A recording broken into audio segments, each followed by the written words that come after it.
chapter to master and disciple display their skills with long swords, mist and drain lock the vastness of Mount Timi. The story goes that after Li Zhu and Ying Kuang bid farewell to the village and headed toward the mountains, except for Ying Kuang, who wanted to arrive quickly at the mountain to begin learning swordsmanship, the three were unencumbered and carefree. Along the way they enjoyed the mountain scenery, walking leisurely. By the time the sun was setting in the west, they finally arrived at the foot of Mount Emi. There they saw standing in rows and many pilgrims climbing the mountain. Minus the scene was quite lively. The three found an inn, planning to buy necessary supplies the next morning before ascending the mountain to prepare for a long stay. The night passed without incident. The next day, after the three discussed and decided, Li Ning was assigned to purchase everyday household items such as oil, salt, sauce, vinegar, rice, flour, wine, and meat. Zhu Chun was responsible for buying books, writing materials, pots, stoves, water buckets, and other kitchen utensils. Finally, he also bought several zhang of thick hemp rope. When Ying Kuang asked what this was for, Zhu Chun said, "You'll know shortly. Minus it has many uses." Though their luggage was limited, with all the newly purchased items, there was quite a lot. Soon they hired porters who carried everything up the mountain together.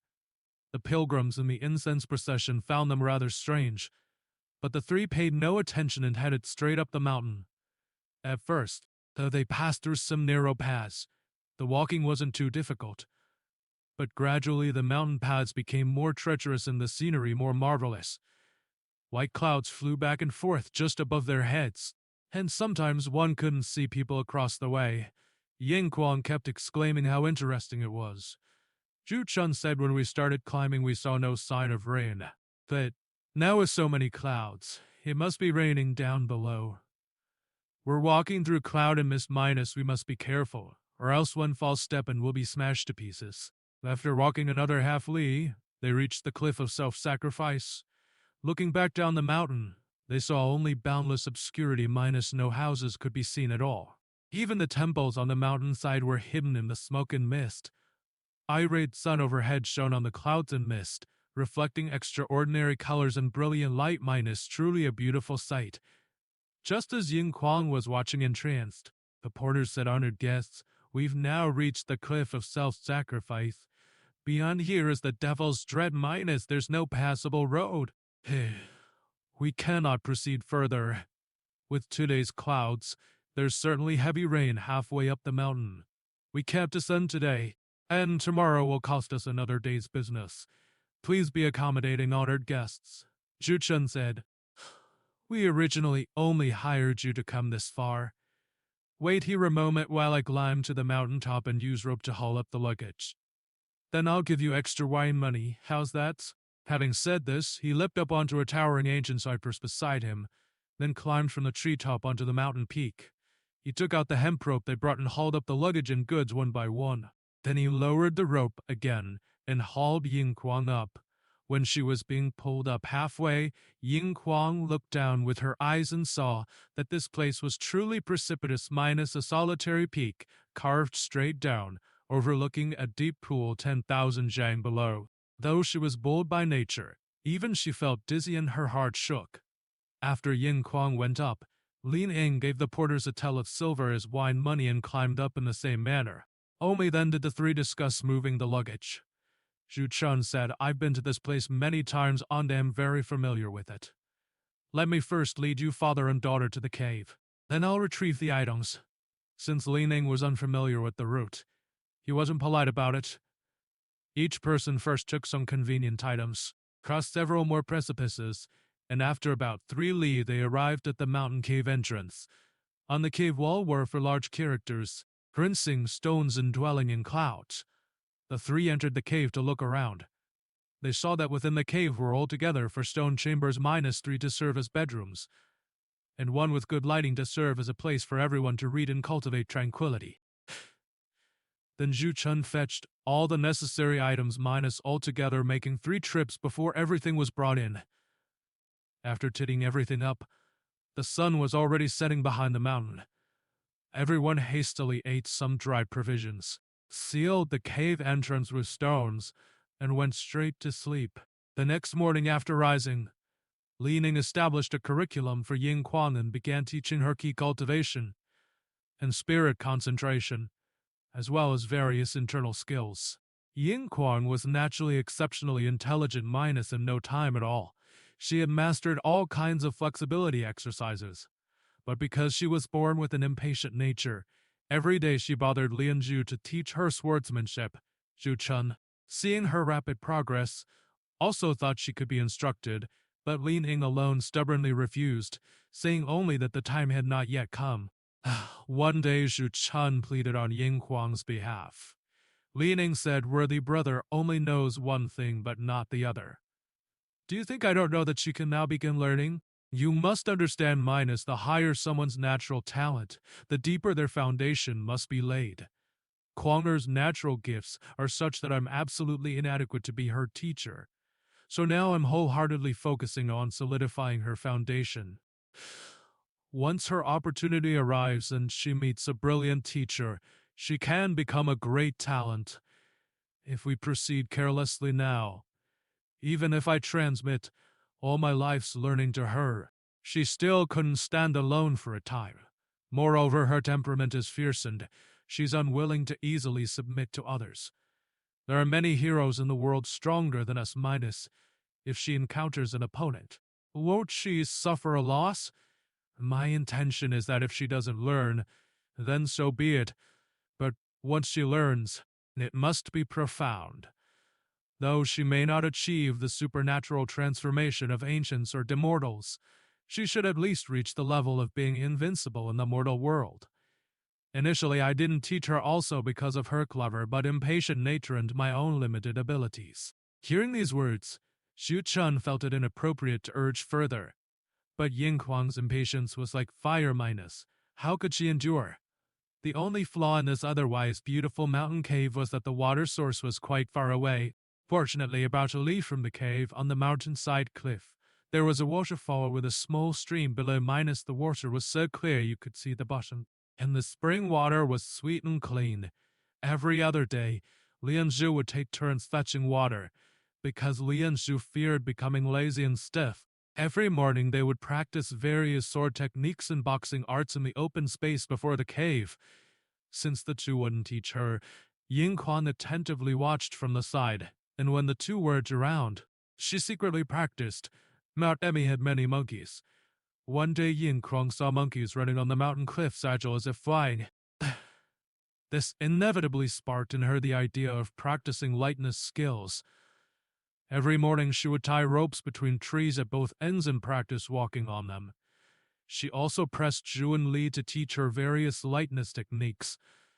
She already had natural divine strength, and with guidance from these two masters she not only became light as a swallow but also developed extraordinary power. Once a month, Zhu Chen would go down the mountain to visit Xiao Yaner and conveniently teach him martial arts. On that particular day, just as he was about to descend to visit him, he reached the cliff of self-sacrifice when suddenly Yaner came running with a letter in hand. Zhu Chen opened it to read. It turned out to be written by the schoolteacher Mao Xiang, saying that 3 days ago a monk had arrived minus his appearance extremely fierce and sinister. On his back he carried an iron wooden fish weighing 3 to 400 jin. He came to the village seeking alms, saying he was a monk from Mount Wutai named Miao Tong, traveling the world solely to seek a friend surnamed Xu. The villagers, because though he looked fierce he begged randomly for alms without any improper behavior, let him be. Because there was no one surnamed Zhu in the village. Yesterday he was about to leave when suddenly a loose-tongued villager mentioned Mr. Zhu. The monk then asked about the teacher's full name and appearance. After hearing, he said it must be him. Never thought that in this life I'd still have a day to meet Zhu Lao San, the soaring crane of the clouds. As he spoke, his face looked extremely ugly, just as he was asking where the teacher was now. Yaner and I happened to walk out, and that loose-tongued person said that to inquire about the teacher's whereabouts, one must ask me. That monk then came to question me. Seeing his intentions were not good, I told him Mr. Xu has gone to Chengdu to take up a teaching position, and didn't tell him he was living at Mount Emi. He's no longer in the village today minus. He must have gone to Chengdu to seek you. I saw that this monk's intentions were certainly not good. So I'm sending this letter to you to prepare early. Seeing this letter, Zhu Chun was greatly alarmed and said to Yanner, follow me up the mountain and we'll talk more. Speaking hastily, he took Yanner and leapt up the dangerous cliff, arriving at the cave. After Yanner paid respects to Lin Ying and his daughter, he said to Zhu Chun because teacher Ma said that monk had bad intentions. That night I went to the inn where the monk was staying to investigate what kind of person he really was. At the third watch, I crawled onto his roof and using the pearl curtain rolling stance, looked into the room. I saw this monk sitting in meditation. After sitting for a while, he arose and took out from the iron wooden fish to dried up human finger bones. He looked at them again and again, then extended his right hand to compare them. His right hand had only 3 fingers left minus the ring finger and middle finger appeared to have been cut off by a blade. Then I saw him take out a small package and from inside extract a clay figurine. The features were sculpted to look exactly like Teacher Minus, also in white robes with a sword, except on the back there seemed to be something like 2 wings. I saw the monk gnash his teeth fiercely upon seeing the teacher's image, as if extremely hateful. He pointed at the clay figure and cursed continuously. I couldn't help but become greatly enraged. I was about to enter the room to demand what grievance he had with teacher, that he would curse people behind their backs minus if he couldn't give a good reason.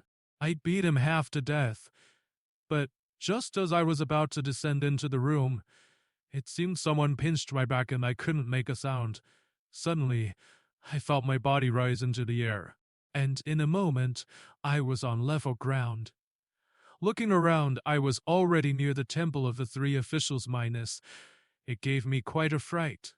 I had originally come out without telling my mother, and I feared she might wake and look for me. I planned to first go home to check before doing anything else. When I got home, my mother hadn't awakened, and I saw a note on the table. The characters were written extremely well in Yanner. Such great boldness, going out behind your mother's back to risk danger. Tomorrow morning, hurry up to Mount Emmy to deliver a message to your teacher. Don't delay. Seeing this note, I thought carefully minus with my old mother at home. I shouldn't be taking risks. From the tone of this note writer, that monk must certainly have great martial prowess and I'm absolutely no match for him. When I was suddenly lifted into the air from that roof, it must also have been this person's doing. I thought about it all night. The next day I told my mother, and she told me to hurry and deliver the message to teacher. These few days were the monthly examination, and I was worried teacher Ma wouldn't let me come. But when I arrived at the schoolroom before I could even speak, Teacher Ma called me aside when no one else was and commanded me to deliver the message to teacher. He even gave me 3 kian of silver for travel expenses, so I set off immediately. I'd only walked about 10 li when I saw the people ahead arguing. I looked carefully minus one was that very monk, and the other was a Taoist. It gave me quite a fright. Fortunately we were far apart and they didn't notice me. So I left the main road, crossed over the mountain slope, and took the mountain path to get ahead of them. Does teacher know the background of this monk? To know how Zhu Chun will answer, see the next chapter for details.